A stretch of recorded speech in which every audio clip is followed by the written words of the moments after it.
Following Japan's surrender in 1945, Korea was divided at the 38th parallel, with Soviet forces occupying the north and U.S. troops the south.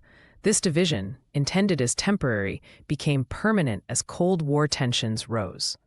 The Moscow Conference of 1945 failed to unify Korea, instead cementing the ideological divide. By 1948, two separate governments emerged: the Communist Democratic People's Republic in the north and the Western Aligned Republic in the south. Truman's containment policy gained urgency after Mao Zedong's 1949 victory in China. U.S. officials feared a domino effect in Asia. Classified NSC-68 reports warned of Soviet ambitions, advocating military buildup. Dean Acheson's defensive perimeter speech initially excluded Korea, emboldening North Korea. Truman later admitted this was a strategic error, as Kim Il-sung interpreted it as U.S. indifference to the peninsula. At dawn on June 25, 1950, 135,000 North Korean troops crossed the 38th parallel with Soviet T-34 tanks. Seoul fell within 3 days as South Korean forces retreated in disarray. Over 100,000 civilians fled south, many crushed in the Han River Bridge bombing. U.S. intelligence had dismissed invasion warnings, leaving Truman blindsided. This became the first test of UN collective security. With the USSR boycotting the UN over China's seat, the U.S. secured Resolution 83 on June 27, branding North Korea an aggressor. 16 nations pledged troops under a UN flag, but 90% were American. Truman bypassed Congress by framing it as a police action.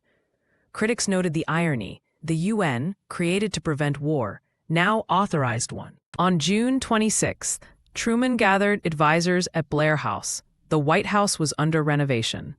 Acheson presented a 3-option memo: abandon Korea, defend the Pusan perimeter, or strike north.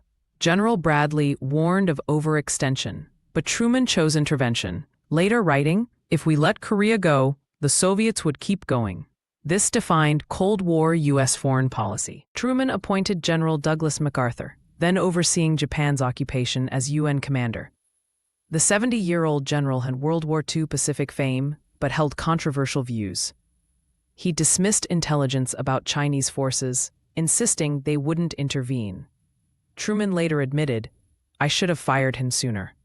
Their clash would culminate in MacArthur's 1951 dismissal. In a July 1950 radio address, Truman avoided calling it a war, framing it as a UN police action against aggression. Gallup polls showed 81% approval, but critics like Senator Taft called it unconstitutional.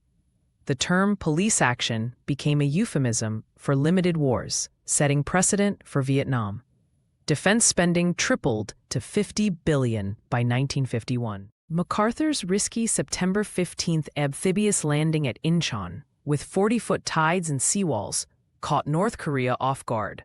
75,000 Marines took Seoul within weeks, cutting supply lines. Time called it military genius, but overconfidence followed.